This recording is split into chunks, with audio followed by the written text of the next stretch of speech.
So in this paper, I address the question how to conceptualize our contemporary forms of government.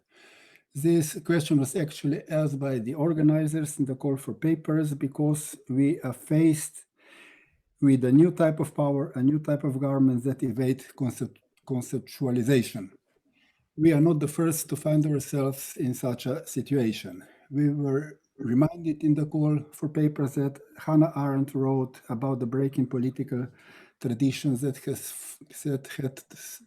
had appeared in this half of the 20th century with the advent of totalitarianism. Indeed,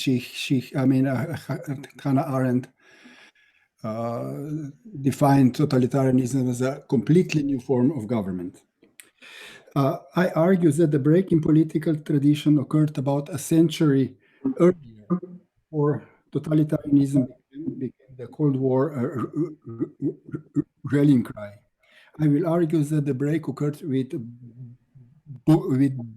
Bonapartism. Now, I'm not going to read the paper I submitted. It's too long, but I'll try to lay out the bare bones of the argument. So, who wants to enjoy the meat of the argument, which I think it's more interesting? That's in the paper that has been submitted. I argue that the emergence of the concept of Bonapartism in the first half of the 19th century represents the first break in political tradition. As such, it marks the entry into political modernity, or at least in the conceptual political modernity. The concept of Bonapartism emerged because traditional Aristotelian and Polybian concepts of the forms of government were unable to capture a new type of power, a new type of politics established by Napoleon first and developed and consolidated by his nephew Louis Bonaparte, Napoleon III. I propose that the basic structural traits of Bonapartist power and the logic of its functioning remain the dominant type of power we are facing nowadays. In other words, I claim on the basis of historical analysis that Bonapartism is relevant for political thinking today. One could, however, come to the understanding of the relevance of Bonapartism also the other way around, sort of starting with our current political debates. In these debates, I can often hear that Trump or Orban or some such character is a fascist. People who make such accusation clearly assume fascism is something bad, which I think is a good thing, very often appear not to know. For them,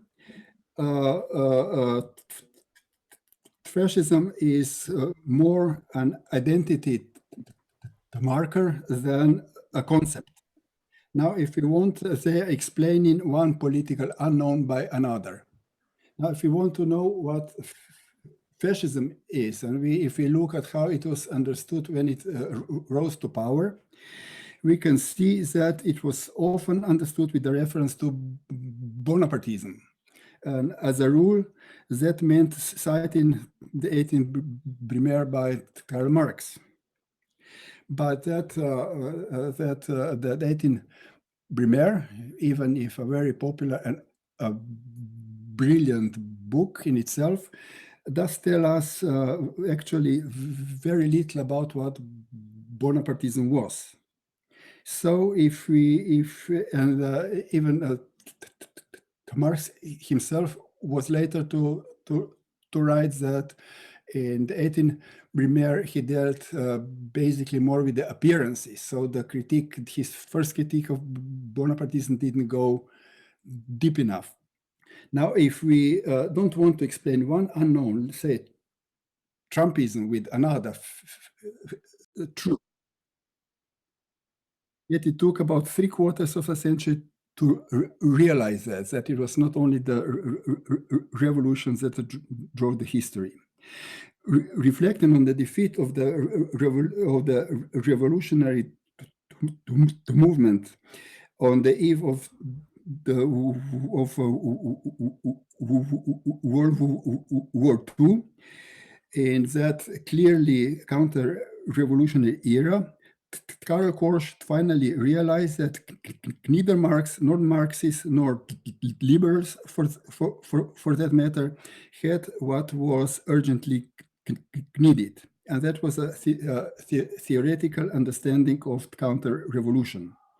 They were unable to understand counter-revolution as a normal phase, as Korsch said, of historical and social development, and regarded it instead as an aberration, as a temporary disturbance in the normal development.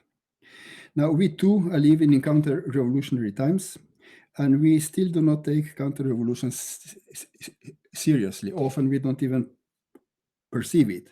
We remain unable to theoretically grasp it, and we keep hoping that it will somehow go away and the things will get back to normal, which of course is not going to happen. Now, after in the period after the end of French Revolution, there came there began a rethinking of political traditions, a rethinking of political theory, and one of the results of that rethinking was the realizations that the forms of government are becoming less and less important. So they were becoming less and less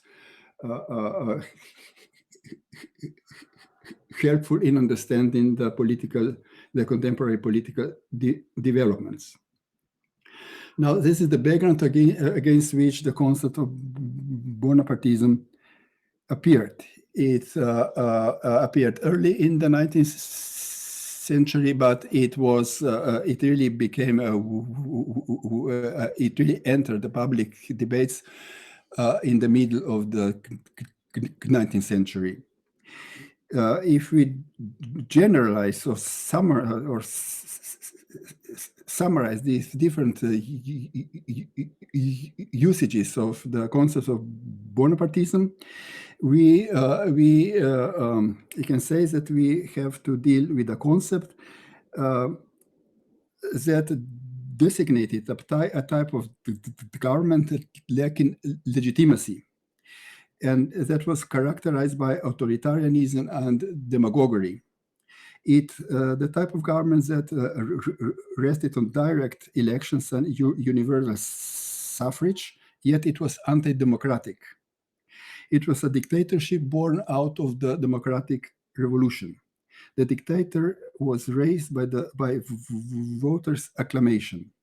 The big issue was the relation between the volonté générale and dictatorship, or the transition from democracy to dictatorship. The contemporary thought they had to deal with illegitimate government based on general elections, which reminded them of tyranny and despotism, yet differed from them. It reminded them, but it was different, which resembled democracy, yet degenerated into dictatorial imperial monarchy. Some indeed called Bonapartism imperialist democracy, which linked freedom with empire, united empire and democracy, and reconciled the democratic ideas of the French Revolution with the autocratic rule of the new Caesar. Other observers would call Bonapartism a revolutionary counter-revolution. So it was a regime that used revolutionary legitimacy and language and means for purely counter-revolutionary ends. Others still would talk about Bonapartism as anti-democratic system using democratic means. So it was a regime that used democracy against democracy itself. In this context, an important role was played by liberalism. I argue that liberalism is the root cause of Bonapartism. The crisis of liberalism gave birth to Bonapartism, just like it was later to give birth to fascism and our contemporary phenomena. An important element in this constellation was anti-socialism. The mid-19th century saw the beginning of what was later called the Red Scare. It saw the beginning of the crazy terror of socialism, and that fear of socialism slowly grew in the mighty tradition of anti-communism. Anti-communism is the force that keeps shaping our world much more than communism itself was ever able to. It has its hand in inaugurating political regimes which the beautiful soul of liberalism, but only the beautiful soul, deplores. Now, the fear of socialism drove the liberals to abandon their own ideas and principles. Socialism was, in a way, a logical extension of liberalism. Should the liberal ideas and principles be implemented consistently, they should have been extended and applied to the masses, and especially to the politically activated working class and the peasants. But that would, of course, mean that would of course lead to the negation of liberalism.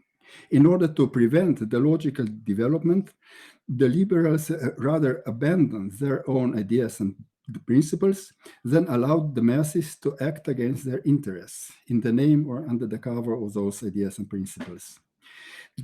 Liberalism negated itself in order to preempt being negated by the subordinated classes. As Marx showed in the 18th Brumaire, the liberal bourgeoisie renounced its political power in order to maintain its economic power, wealth, and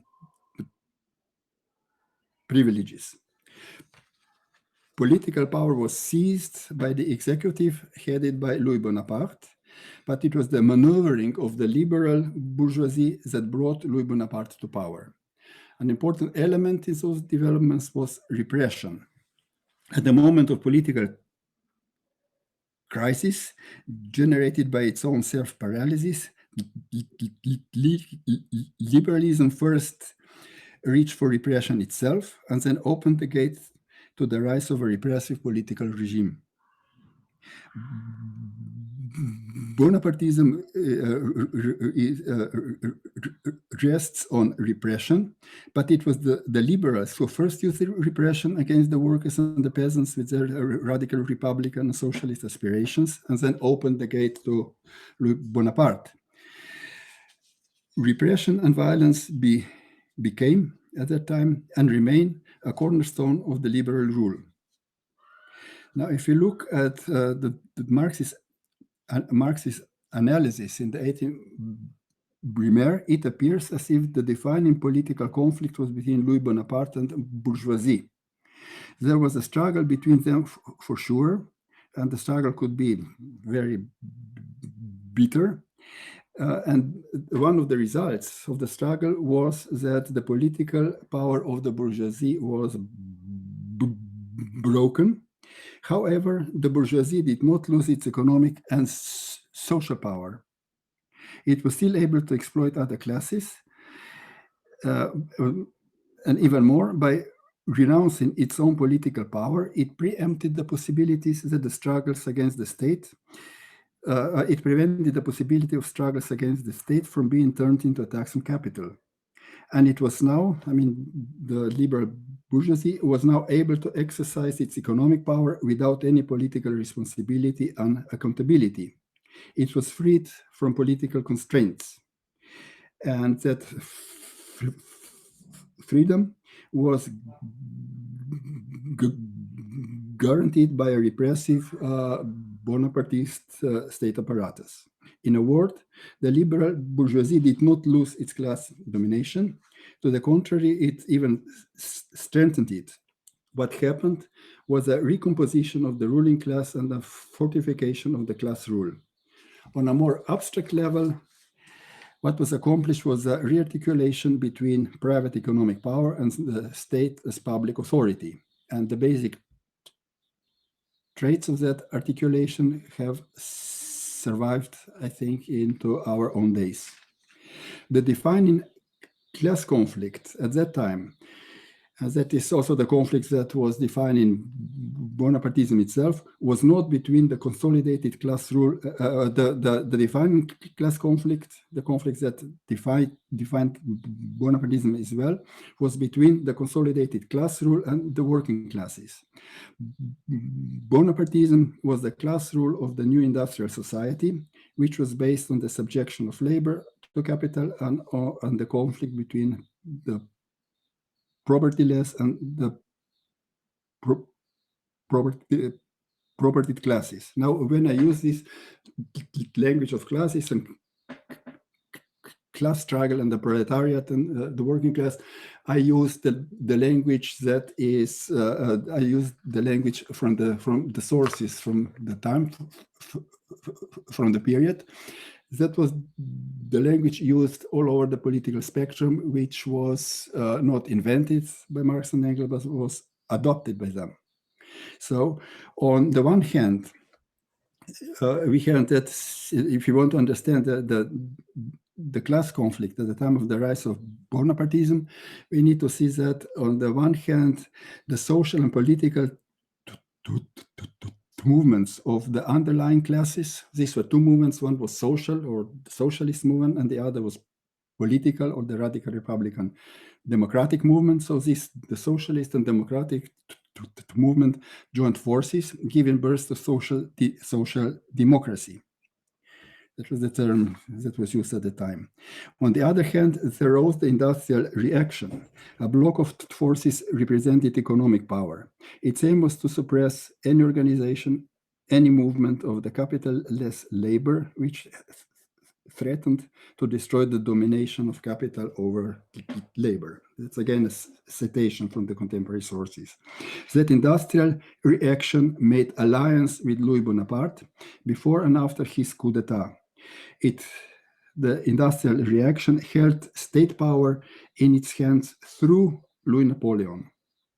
The defining opposition was not between Bonapartism and liberal bourgeoisie, but between Bonapartism and liberalism on the one hand, and social democracy on the other. Bonapartism was the opposite and the enemy of social democracy. Now, Bonapartism was a new articulation of the class antagonism, a post-revolutionary form of domination over the laboring classes, resting on the alliance between political dictatorship and industrial reaction. As such, according to Marx's interpretation of the Paris Commune, that is his later take on the Bonapartism, it was the state power of the modern class rule, and unlike any former forms of government.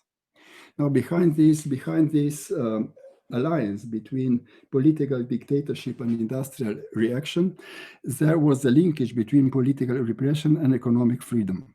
Under Bonapartism, economic power was unburdened of politics and given and secured free rein by political power. Bonapartism put an end to political revolution and launched an economic revolution.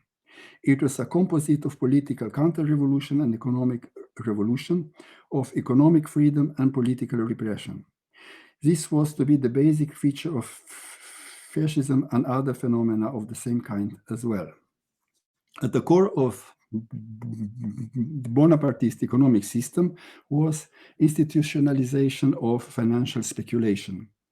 Its embodiment and engine was the Crédit Immobilier, the first appearance of investment banking in the nascent European capitalism. The object of the company, which was closely linked with Bonaparte's government, was not productive investments, but stock jobbing profits. In his neglected analysis of Crédit Immobilier, Karl Marx said that it promoted the rise of fictitious capital at the expense of accumulation of productive capital, and was turning a great part of national capital from productive industry to unproductive gambling. With the application of joint stock companies to industry, which marked, according to Marx, a new epoch in the economic life of the modern nations, the proprietors have been converted into shareholders, i.e. speculators. A sort of industrial kings have been created, according to Marx, whose power stands in reverse ratio to their responsibility. Financial oligarchy emerged, employing a bureaucratic body of practical managers and agents, and beneath them there was an enormous and daily swelling mass of mere wage laborers whose dependence and helplessness increase with the dimension of the capital that employs them. With reference to Charles Fourier, Marx called this new epoch in the economic life of Western nations industrial feudalism. Bonapartism institutionalized financial policy and put financial speculation and corruption at the heart of the system. It developed industry, yet the development of industry was not productivity centered. It had little to do with the needs of the population, and it was not emancipatory, as one would read in Marx and Engels. Financial speculation and fictitious capital seemed to have decoupled from productive industry, or from what some today call the real economy. Besides making economy grow, it strengthened political power. To the fictitious capital corresponded fictitious political power. To speculative economy, speculative politics. Speculative economy and speculative political power supported each other and entered a mutually beneficial relationship. Through the relationship, they could assert themselves as a new type of economy and a new type of political power. Political reaction promoted economic revolution, and economic revolution supported political reaction. So let me summarize. The Bonaparte State was the central point of a system of domination characterized by the following traits, among others. It was a form of political power that could not be defined with the classical notion of the forms of government. It was political power in which the executive power dominated over the legislative. It was a specific combination of dictatorship with pronounced militaristic features. It was a combination of despotism or tyranny with democracy. It was an elected dictatorship, a dictatorship resting on general suffrage, which had neutralized elections and undid political representation. It was despotism on the democratic basis, enjoying the support of the people against whose interests it worked, whom it disempowered and de-emancipated. It was an anti-democratic power that established and maintained itself by using democratic means and methods, and of course, repression. It was a counter-revolutionary power, legitimizing itself with a reference to the revolutionary past, appropriating revolutionary language and symbols. It was a type of power that combined economic revolution with political counter-revolution and economic freedom with political repression. It was a type of power that freed economic liberalism and took off the burden of direct political power from the liberal bourgeoisie. This way, it gave to the liberal bourgeoisie all the freedom of action, while releasing it from responsibility and accountability that holding political office entailed, or at least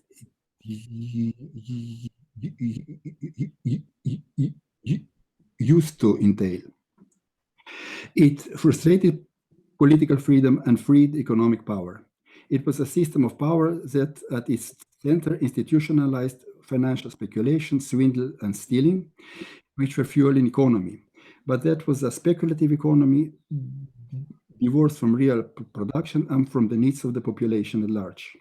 It was a system generating and resting on general prostitution, ostentatious hedonism, degradation of intellectual life, systemic corruption, systematical deconstruction of revolutionary spirit and passions of the people, atomization and leveling of society, and methodical depoliticization. When Brunner reflected upon the Bonapartist empire, he talked about unpolitik, non-politics. Destroying democracy through democracy. Bonapartism was a perfect system for keeping the underlying population politically disempowered, economically exploited, and ideologically disoriented under the rule of a militarized oligarchy. Thank you.